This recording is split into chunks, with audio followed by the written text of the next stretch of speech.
नमस्कार दर्शकवृन्द, कार्यक्रम चक्रव्यूहमा यहाँहरू सबैलाई हार्दिक स्वागत गर्दछु। म हिमाल बस्नेत। आज हाम्रो कार्यक्रम हुन्छ नेकपा एमालेका स्थायी कमिटी सदस्य पूर्व मन्त्री शेरबहादुर तामाङ, प्रधान न्यायाधीश चोलेन्द्र शमशेर जबरा विरुद्ध संसद सचिवालयमा सत्ता गठबन्धन दलका सांसदहरूले महाभियोग प्रस्ताव दर्ता गरेका छन्।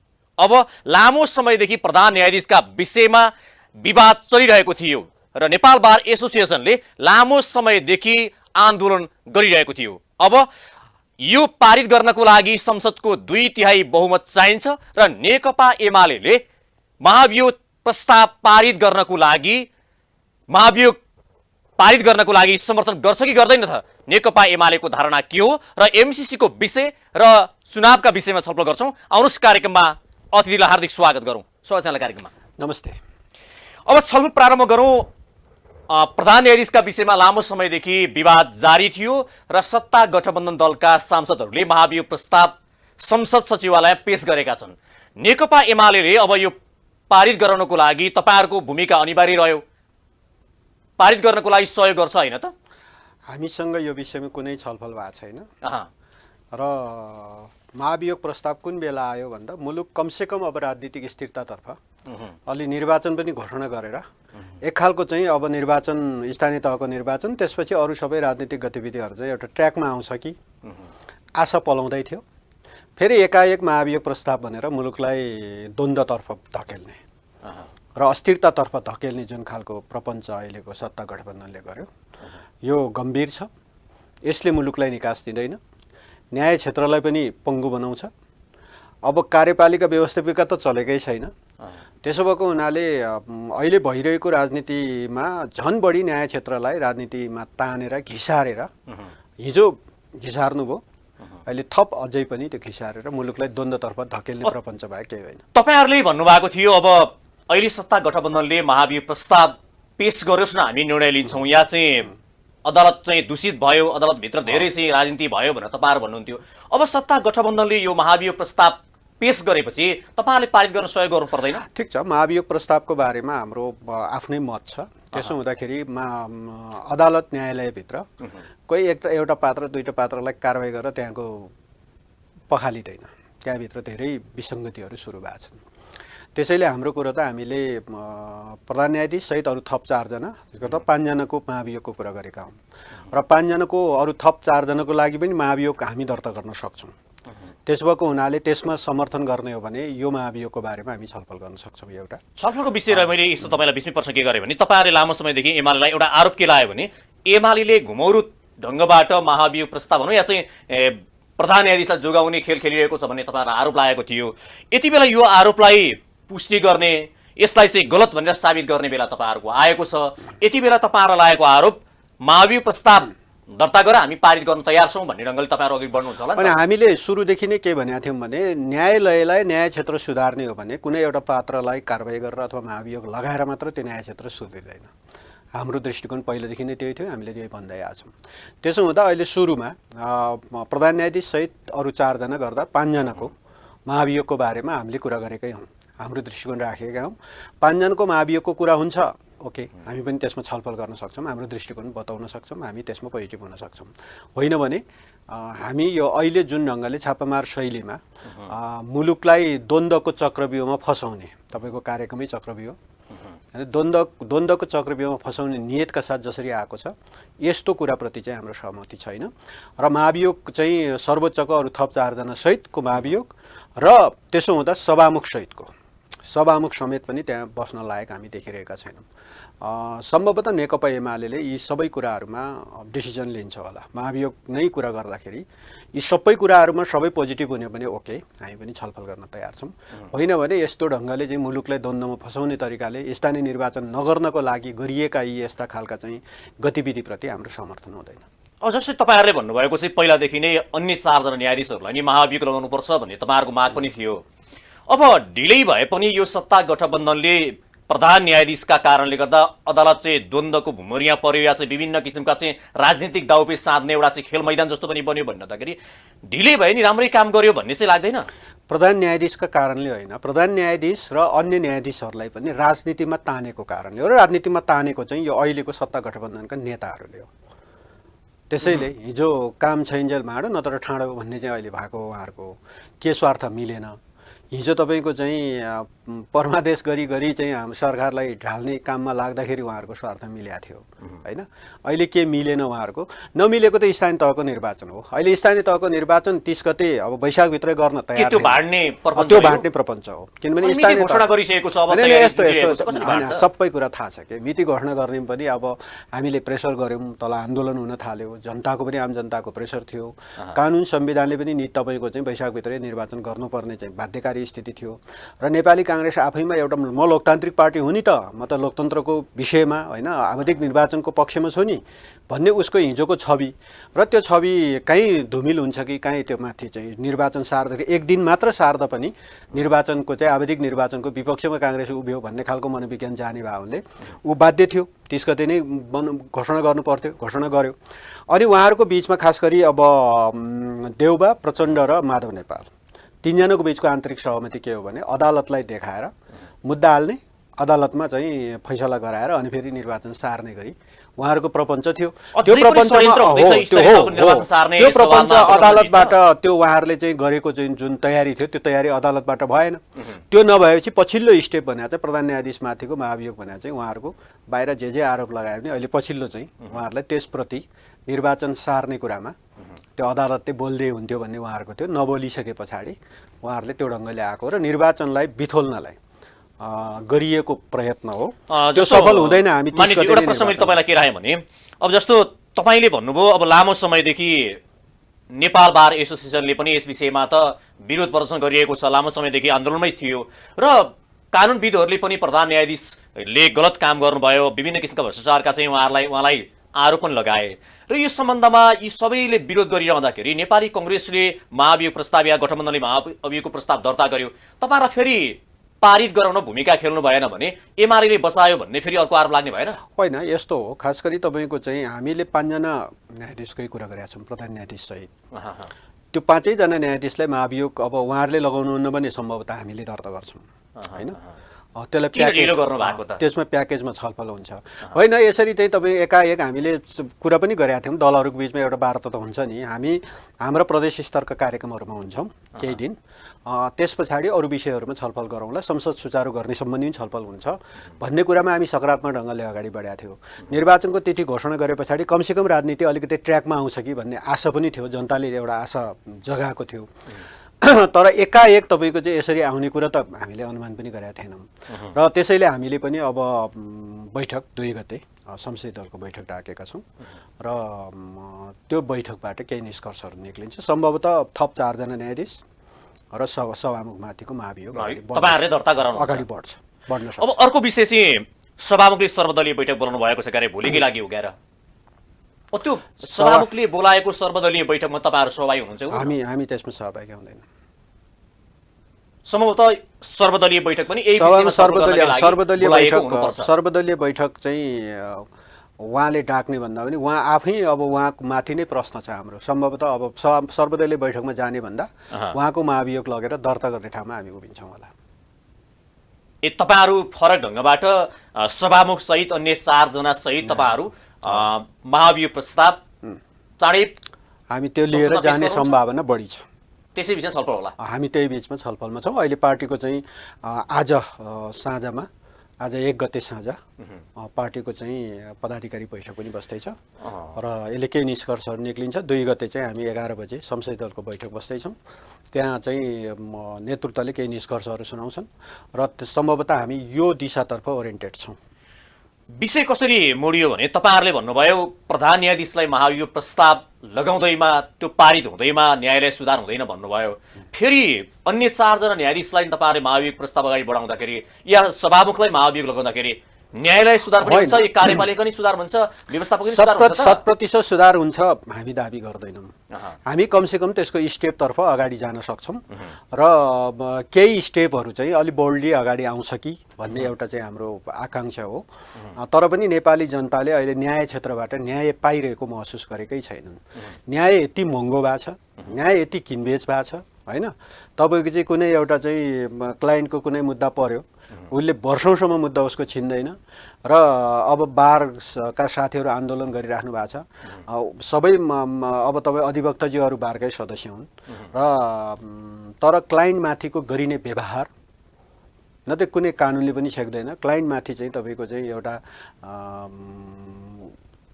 त्यो सेवाग्राही भनौँ न, जो मुद्दा पर्छ ऊ माथि गरिने व्यवहार एकदमै तल्लो स्तरको छ। उसले त्यो न्याय चाहिँ वास्तवमा सर्वसाधारण जनताको पहुँचभन्दा टाढा पुगेको छ। तपाईँहरूले समर्थन नगर्ने भए 2/3 पुग्दैन, त्यसले गर्दाखेरि यो अहिलेको महाभियोग प्रस्ताव दर्ता गर्नु र नगर्नुमा त अब त्यसैले त केही फरक थिएन। जसै महाभियोग प्रस्ताव पारित गर्नु नै थियो भने होइन, नेकपा एमाले प्रतिपक्षी दलसँग सहमति सहित अगाडि बढ्दा राम्रो हुन्थ्यो होला। तपाईँहरूसँग छलफल गरिएन यस विषयमा? कुनै छलफल गरिएन, हामीलाई जानकारी पनि भएन र तपाईँको चाहिँ पारित गर्ने उद्देश्य होइन उहाँहरूको मुलुकलाई द्वन्द्वमा फसाउने उद्देश्य हो। त्यसमा उहाँहरू सफल हुनुहुन्छ। केही समय मुलुक फेरि पनि थप द्वन्द्वमा जाने। सर्वदलीय बैठक भोलि बोलाउने भनेको त तपाईँहरूले छलफल गर्नको लागि के गर्ने, तपाईँहरू समर्थन गर्नु पर्यो भनेर भोलि बोलाएको त होला नि? आफू फोहोर गर्ने अनि फोहोर सोर्ने कुरामा ल त तपाईँ पनि सहभागी भइदिनु पर्यो भन्ने कुरा चाहिँ हामी स्वीकार्दैनौँ।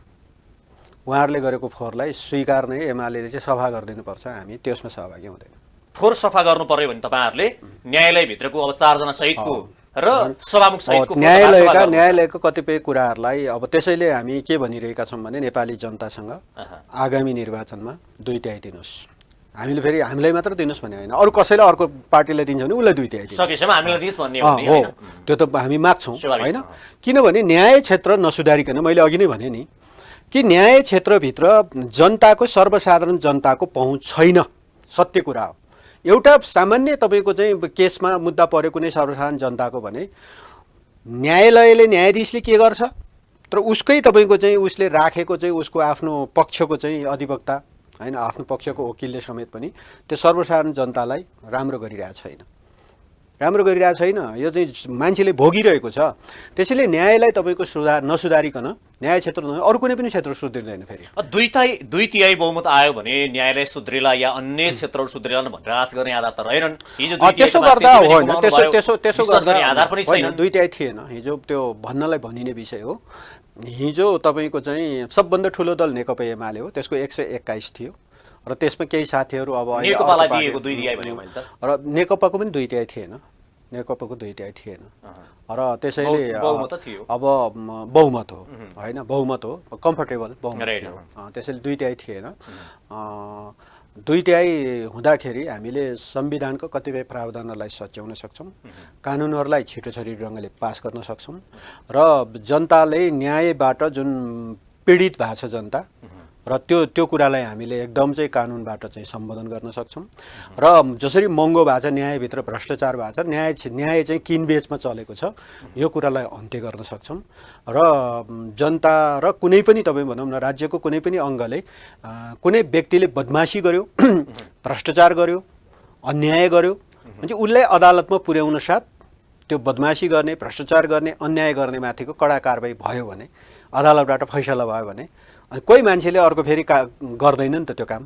अब कोही मान्छे भ्रष्टाचार भयो अथवा कुनै कसैले कर तिरेन राज्यको भनेर अदालतमा पुर्यायो, सफाइ पाउँछ होइन। हाललाई नतिर्याउनु भनिदिन्छ करको इस्युमा। राज्यको ढुकुटीमा आउने कर यति चाहिँ कर भयो, यो चाहिँ बुझाउन आऊ भनेर कुनै राज्यको निकायले भन्दाखेरि ऊ अदालत जान्छ। अदालतबाट अन्तरिम उसले गराउँछ कि अदालतले के अन्तरिम गरिदिन्छ भन्दा हाललाई नतिर्याउनु भनिदिन्छ। भनेपछि अब अदालतले भनिसके पछाडि यता राज्यको अर्को निकाय चुगलाएर बस्नै पर्यो होइन। कुनै मान्छेलाई समाउँछ भ्रष्टाचार भयो भनेर चाहिँ विवरण सबै तपाईँको चाहिँ दक्षी प्रमाणसहित बुझाउँछ अनि उसले सफाइ पाउँछ अदालतमा पुगेपछि। अर्को विषय मैले अर्को विषय के छ भने तपाईँहरूले सभामुखलाई हटाए र यो गठबन्धनलाई टुक्राए चाहिँ एमसीसी पास गर्नको लागि प्रधानमन्त्रीलाई वचन दिनुभएको छ अरे होइन? त्यस्तो होइन। एमसीसीको बारेमा हाम्रो प्रष्ट कुरा छ, एमसीसी संशोधन बिना पास हुँदैन र एमसिसी पास गर्ने कि के गर्ने सत्तापक्षकै जिम्मेवारी हो अहँ। र हामी प्रष्ट छौँ। एमसिसी पास गर्नुपर्छ भने संसदमा लिएर आओस्, त्यो सत्तापक्षको जिम्मेवारी हो। त्यहाँ बसेर त्यसको पक्षमा मतदान गर्ने, पक्षमा बोल्ने उनीहरूकै ड्युटी हो। तर तपाईँले भनिहाल्नु, मैले सुन्ने प्रश्न कस्तो भने काङ्ग्रेस त एमसिसी पास गर्ने भनेर स्पष्ट अगाडिदेखि नै छ। अब माओवादी संशोधनको पक्षमा छ, अब एकीकृत समाजवादी पार्टी पनि त्यही पक्षमा छ। तर तपाईँहरू हिजो सत्तामा आउँदाखेरि पास गर्नुपर्छ भन्ने, अहिले तपाईँहरू हुँदैन भन्ने, तपाईँहरूले चाहिँ अलिक कन्फ्युज निर्णय लिन सक्नु कुनै भयो भन्ने कन्फ्युजन आरोप छ। छैन, कन्फ्युजनै छैन। हामी हिजो सरकारमा हुँदाखेरि हामीले संसदमा लग्यौँ, दर्ता गऱ्यौँ। संसदमा किन लग्यौँ भन्दाखेरि संसदमा छलफल हुन्छ, संशोधनका प्रस्तावहरू आउँछन्। जति पनि अहिले बाहिर यही चिज संशोधन गर्नु पर्यो भन्ने जुन चर्चा भइरहेछ ती कुराहरू पार्लियामेन्टमै हुन्छ। मैले तपाईँसँग बोलेर अथवा कुनै डबलीमा उभिएर बोलेर त संशोधन हुँदैन होला नि। संशोधन गर्ने ठाउँ त संसदै हो नि त। त्यसो भए त्यही संसदमा संशोधन सम्बन्धी प्रस्तावहरू हुन्छ। त्यो संशोधन सम्बन्धी प्रस्तावहरूलाई नेकपा एमाले पनि के चिजमा संशोधन गर्नुपर्ने हो भन्ने कुरा अध्ययन गरेर रेडी पोजिसनमा राखेकै थियौँ। हाम्रो तपाईँको चाहिँ चिफ व्हिप मार्फत होइन हामीले त्यो संशोधन दर्ता गर्थ्यौँ। अनि त्यस पछाडि सरकारको नेतृत्व गरेको मन्त्री, कुनै मन्त्रीले त्यसको जवाफ दिँदाखेरि फलानु फलानु संशोधनलाई हामीले स्वीकार गऱ्यौँ भन्थ्यौँ र अनि त्यसपछि संशोधनसहित पास गर्थ्यौँ। तपाईँहरू चाहिँ अहिले गठबन्धन फुटाउनको लागि एमसिसीको कार्ड फाल्नु भएको छ भन्ने आरोप छ फेरि। छैन, एमसिसीको कार्ड कहाँ हामीले फाले हो। अहिले चाहिँ यो गठबन्धनभित्र जुन किसिमको चाहिँ विभाजित हुने त्यसैले किसिमको अवस्था छ, अहिले तपाईँहरूका पनि के हुन्छ भन्दाखेरि हामी प्रतिपक्षी दल हौँ, संसद चल्नु पर्यो। अनि अहिले यो महाभियोग सम्बन्धी अरू बैशाखी टेक्दै आए पछाडि संसद नचलाउने कुरा त सत्तापक्षको मनस्थिति छ भन्ने बुझि नै हाल्यो। तर पनि एमसिसीको प्रस्ताव आउने भने संसद चल्नु पर्यो। संसदमा त्यहाँ चल्न नदिन नि कसरी चल्नु पर्छ? होइन, चलाउनको लागि त एमालेसँग वार्ता गर्नु पर्यो नि त, एमालेसँग छलफल गर्नु पर्यो नि। हामीले भनेको छौँ नि, होइन हामी सर्वदलीयमा जाँदैनौँ, सर्वदलीय भन्ने बैठकमा हामी जाँदैनौँ। यो प्रश्न चाहिँ हामीले धेरै अगाडिदेखि यो कुरा राखेकै छौँ।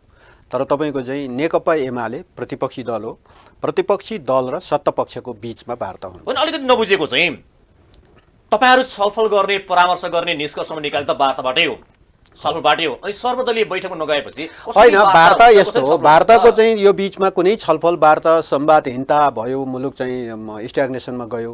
त्यस कारणले हामीले प्रयत्न सुरु गऱ्यौँ, त्यस कारणले हामीले चाहिँ तपाईँको चाहिँ विभिन्न छलफलहरू गऱ्यौँ, औपचारिक अनौपचारिक छलफलहरू गऱ्यौँ। त्यसकै परिणाम अब प्रधानमन्त्रीज्यू बालकोटसम्म पुग्ने स्थिति बन्यो। त्यसभन्दा पछि पनि निरन्तर हामी बहस छलफलमै थियौँ। यो पछिल्लो कालमा पनि हामीले के भनिरहेका थियौँ भने हामी संसद चलाउने सम्बन्धी सकारात्मक छौँ, हामी वार्ता गर्छौँ भनिरहेकै थियौँ। छलफल गरेर एउटा निष्कर्ष निकालेर अगाडि जान्छौँ। र अहिले केही दिन चाहिँ हामी हाम्रा चाहिँ प्रदेश स्तरका कार्यक्रमहरू भेलाहरूमा हामी भएको हुनाले केही दिन हामी चाहिँ यो सम्बन्धी छलफल अब त्यसपछि गर्छौँ। हामी यो भनिकनै संसदलाई जानकारी गराएर हामी गएको छौँ। तर एकाएक तपाईँ महाभियोग प्रस्ताव दर्ता गर्न पुग्नुहुन्छ उहाँहरू। त्यसो भएर गैर जिम्मेवार सत्तापक्ष भइरहेको छ। गलत गर्ने कुनै पनि पात्र विरुद्ध या चाहिँ कुनै पनि न्यायाधीश या प्रधान न्यायाधीश विरुद्ध त्यो गर्नु त राम्रो भयो नि। नराम्रो हो र अपराध गरेर भनेको त्यो त राम्रो विषयलाई राम्रो भन्नु पर्यो नि तपाईँहरूले पनि। होइन, अब के पुष्टि गर्नुहुन्छ हेरौँ होइन। अब के पुष्टि गर्नुहुन्छ, के आरोप लाउनु भएको छ उहाँहरूले, अब त्यो पनि हेरौँ। त्यसैले तपाईँको चाहिँ यो कुनै पात्रलाई देखाएर अनि भनौँ न धमिलो बनायो वातावरण, खोलालाई धमिलो बनायो अनि भ्याकुत्त खोज्ने, त्यो धमिलोभित्र भ्याकुत्त समाउन सकिन्छ कि भनेर कोसिस गर्नुभएको छ। माछा त पाउँदैन, उहाँहरूले भ्याकुत्त पनि पाउने स्थिति बन्दैन। अब अर्को विषय तपाईँले अलि रोचक कुरा नै गर्नुभयो। अब जसरी तपाईँहरूले एमसिसीलाई पास गरौँ न भन्दा तपाईँहरू अलिकति दुविधामा रहने, यतापट्टि संसद खुलाउनुहोस् न, अहिले मैले प्रश्न सक्छु मात्रै। अब संसद खुलाउनुहोस् न, वार्तामा आउनुहोस्, तपाईँहरू नमान्ने। अहिले प्रधान न्यायाधीशलाई महाभियोग प्रस्ताव गरेर अघि बढाउन तपाईँहरू नमान्ने, तपाईँहरू जहाँ पनि अर्को थापेर यो राजनीतिक प्रतिशोध गर्नुभयो भन्ने आरोप लाग्ने पनि फेरि।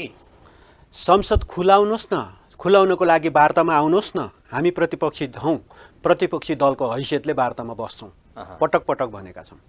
उहाँहरू आउनु भएको छैन, वार्तामा आउनु भएको छैन। वार्तामा ल्याउनको लागि अनौपचारिक प्रयत्न हामीले गरेका हौँ, गरिरहेका पनि छौँ। यति कुरा प्रष्ट छ।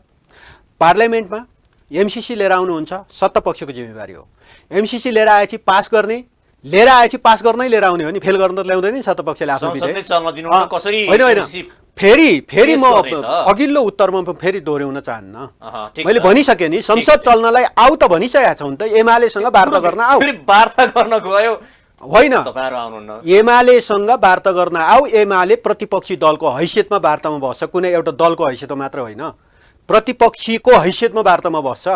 यति कुरा त गरेका छौँ नि। अर्को यति कुरामा महत्त्वपूर्ण वार्तामा प्रश्न मैले नआउने के गरे भने एमसीसीको विषयमा अमेरिकी सहायक विदेश मन्त्रीले जुन तपाईका पार्टीका अध्यक्ष प्रधानमन्त्री माओवादीका अध्यक्ष प्रचण्डलाई पनि धम्कीपूर्ण भाषामा चाहिँ एमसीसी पास गरेर नत्र राम्रो हुँदैन है भन्ने किसिमको एउटा चाहिँ टेलिफोन वार्ता गर्नुभयो। त्यस पश्चात चाहिँ तपाईहरु त्यसलाई स्वीकार गरेर सुनेको नसुने गरेर निम्सरो भएर स्वीकार्ने अवस्था पुग्नु भयो कि भन्ने अझै पार्लियामेन्ट्री सिस्टमको बारेमा म थोरै यहाँ तपाईँलाई ब्रिफिङ गर्न चाहन्छु यो प्रश्नमा। पार्लियामेन्ट्री सिस्टममा के हो भने सत्तारूढ पार्टी सत्ता पार्लियामेन्टभित्र कुनै पनि विधेयक प्रस्तुत गर्ने र पास गर्ने जिम्मेवारी सत्ताकै हुन्छ के, प्रतिपक्षी दलको हुँदैन। हिजो हामी सत्तामा थियौँ, हामीले संशोधन सहित पास गर्छौँ भनेर संसदमा लगेकै हो, किन लुकाउनु छ र विषय? पार्लियामेन्टमा संशोधन उठ्थ्यो, संशोधनलाई मैले भने नि हाम्रो चिफ व्हिप मार्फत हामीले संशोधन दर्ता गर्थ्यौँ, अनि संशोधन दर्ता गरेको संशोधनलाई हाम्रो त्यतिखेर पार्लियामेन्टमा आउने मन्त्रीज्यूले अथवा प्रधानमन्त्री जसले जवाफ दिन उभिनुहुन्छ उहाँले रोस्टमबाट फलानु फलानु संशोधन स्वीकार्यौँ भनिन्छ र अनि स्वीकारेर पास गरिन्थ्यो। हामी त्यो पक्षमा उभिएकै हो संशोधनसहित पास गर्नलाई। हिजो पनि अहिले पनि संशोधनसहित पास गर्न कुनै गाह्रो हुँदैन, संशोधनसहित पास गर्न सकिन्छ। तर संशोधनसहित यो सरकार आएछ भने पनि पार्लियामेन्टमा छलफलमा ल्याउनु पर्यो नि। पार्लियामेन्टमा छलफलमा ल्याएपछि एमालेको भूमिका के हुन्छ त त्यहाँनिर भन्दा अहिले बाहिर बाहिर एमालेको समर्थन खोजी हिँड्ने होइन नि, पार्लियामेन्टमा हुन्छ नि छलफल जे हुनुपर्ने। एमाले आफ्नो संशोधन राख्छ, त्यसमा सत्तापक्षको विधेयक हो नि त, त्यो सत्तापक्षले प्रस्तुत गर्ने प्रस्ताव हो नि त्यो। त्यसमाले त्यसमा एमाले आफ्नो प्रतिपक्षी दलको हिसाबले के संशोधन हो त अहिले जति उठेका विषयहरू त्यसमा संशोधन राख्छ। तर आम नागरिकले होइन संशोधन राख्छ।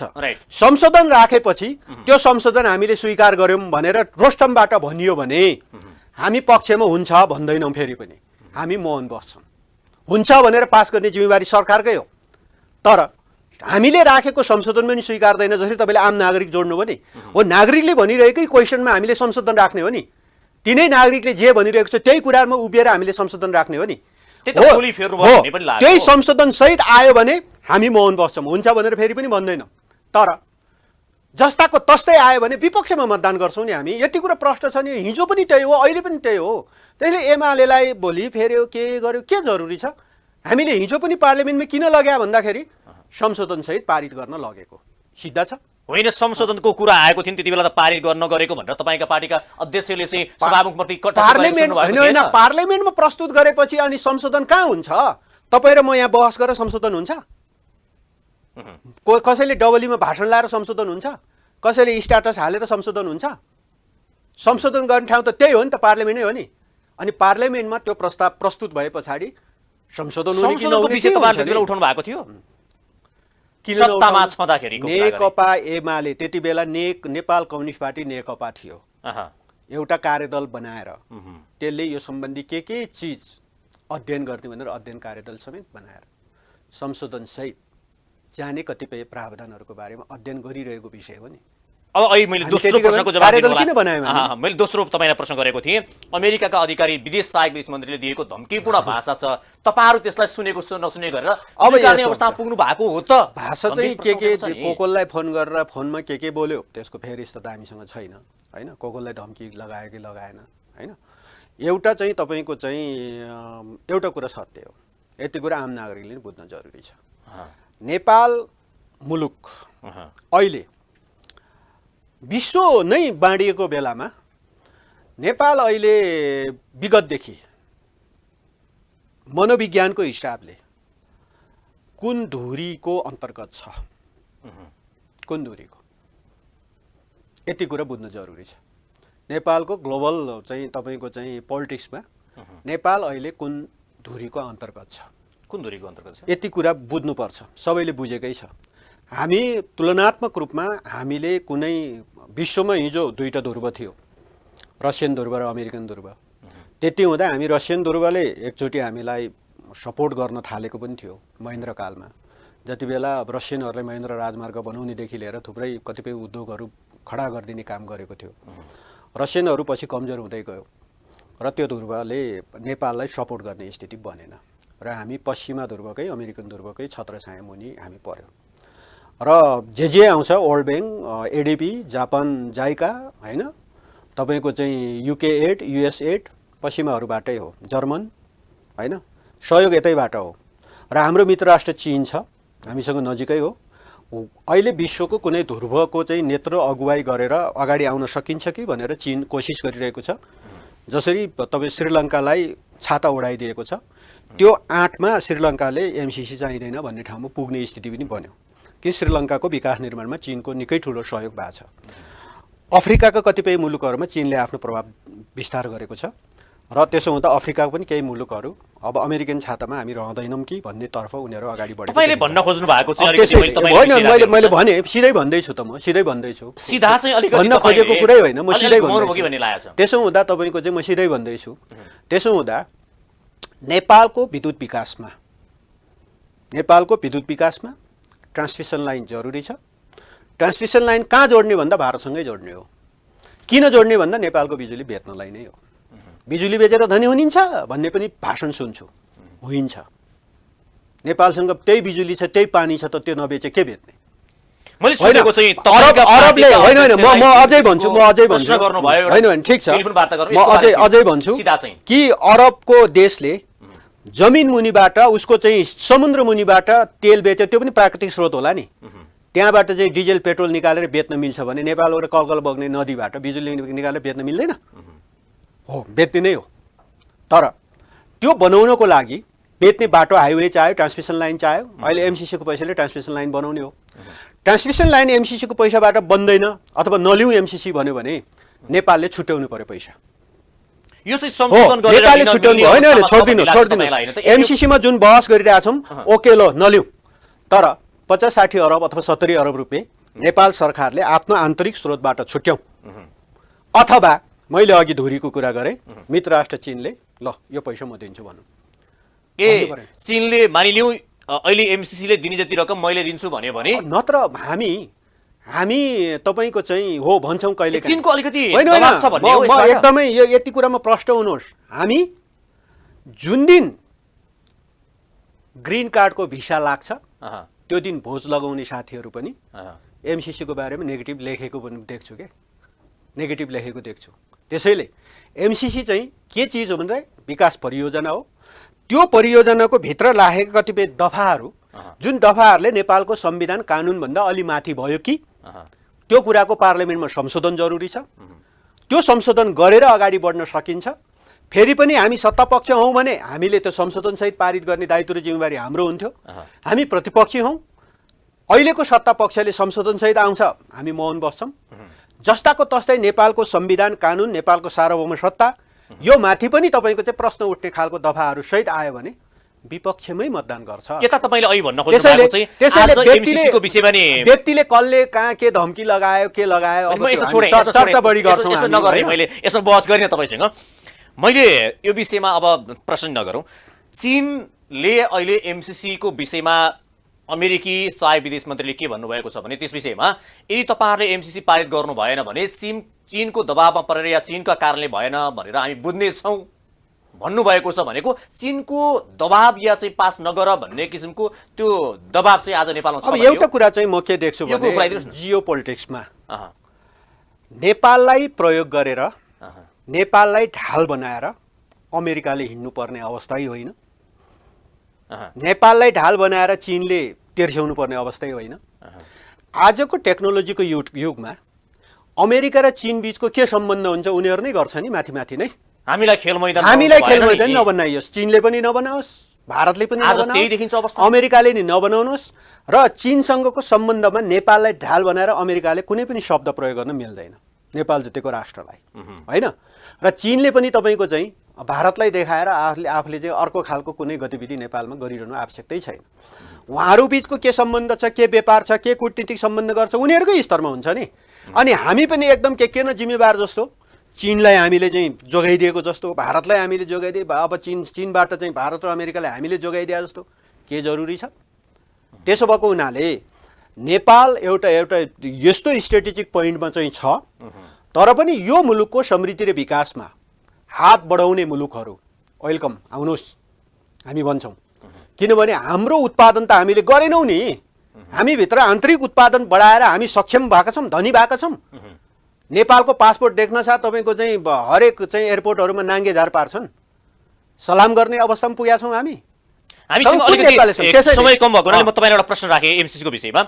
बाहिर के हल्ला आएको छ भने अहिले हल्लाकै कुरा गरौँ, अहिले गठबन्धन फुटाएर नेपाली कङ्ग्रेस र नेकपा एमाले 20 समीकरण भएर एमसीसी पारित गर्ने सवालमा छलफल चलिरहेको छ भन्ने विषय बाहिर आएको छ। अब एमालेसँग कुनै छलफलै नगरिकन महाभियोग लगाउन उहाँहरू तयार हुन्छन् होइन।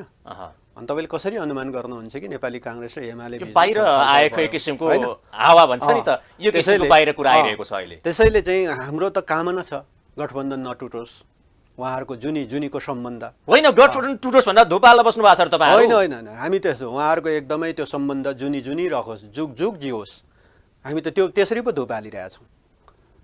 होइन, पछि कम्युनिस्ट सिद्धान्त विचार मिल्छ तपाईँहरू? कसरी कम्युनिस्ट सिद्धान्त विचार? नेपाली कङ्ग्रेससँग तपाईँहरू उहाँहरूको एकता हुँदैन हुने त तपाईँहरू? कम्युनिस्ट सिद्धान्त विचार हो भने कम्युनिस्ट सिद्धान्त विचारको मेनिफेस्टो बोकेर, चुनावी घोषणापत्र बोकेर चुनाव लडेकाहरूले संसदीय व्यवस्थाको, संविधान, कानुन र दलीय विधानको उल्लङ्घन गरेर गैर कम्युनिस्ट सिद्धान्त विचार हुनलाई प्रधानमन्त्री बनाउन भोट हाल्छ? उहाँहरू कम्युनिस्ट सिद्धान्त विचारमा छैन, अब त्यहाँबाट च्युत भइसक्नु भएको छ। नेकपा एकीकृत समाजवादी पार्टीका नेताहरू के भन्नुभएको छ भने नेपाली कङ्ग्रेसले अहिले हामीलाई गठबन्धन सहित चुनावमा जान धोका दियो भने एमालेसँग हामी समीकरण गरेर जान्छौँ भनेको छ। स्वागत गर्ने होइन? सत्तो सराब गरेर एमाले माथि धारे हात लाएर अर्को चुलो बाल्न कोसिस गर्नुभएको छ। मट्टितेल अलि नसल्केको हुनसक्छ होइन। अब सल्क्यो अलि राम्रै आगो बल्यो भने त अब गजब छ, भाँडो बसालौँला भन्ने होला। अब त्यहाँ चाहिँ तपाईँ सल्केन भने त पाक्न त पाक्दैन। त्यसैले हामी चाहिँ के छौँ भने हामी अहिले सबैलाई समदुरीमै छौँ। हामी अहिले भर्खरै एमालेलाई सत्तो सराब गरेर एमाले जतिको पार्टी संविधान विरोधी पार्टी यो चाहिँ के उहाँहरूले आरोप लगाउनु भएको छ होइन त, लगाएर एमालेबाट अलग भएको। एउटा एमाले भइसकेपछि एमालेबाट फुटेर जानुभएको, एउटा हिजो तपाईँको चाहिँ एकीकरण भएको साथीहरू पछि एकीकरणबाट अब छुटेर जानुभएको होइन। ती साथीहरू अब फेरि एमालेसँग कसरी अब भन्दै हुनुहुन्छ होइन। तर एउटा चाहिँ के हो भने हाम्रो पार्टीसँग होइन,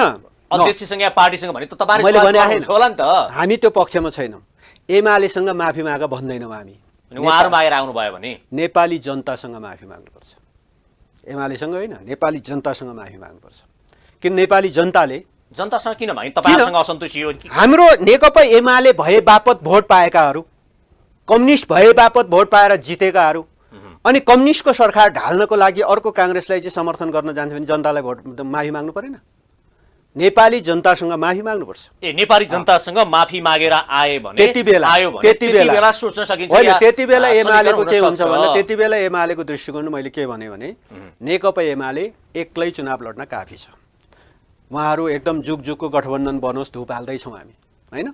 अब टुट्नै भयो, उहाँहरू नै मिल्नु भएन भने उहाँहरूको कुरा, हाम्रो माओवादीसँग एकता हुने अर्को एउटा चाहिँ के भने होइन, एकदम मैले भनिहालेँ, एकदम क्लियर गर्छु कि हामी नेकपा एमाले एक्लै चुनाव लड्छौँ, एक्लै चुनाव लड्न काफी छ, गठबन्धन मिलेरै आओस्।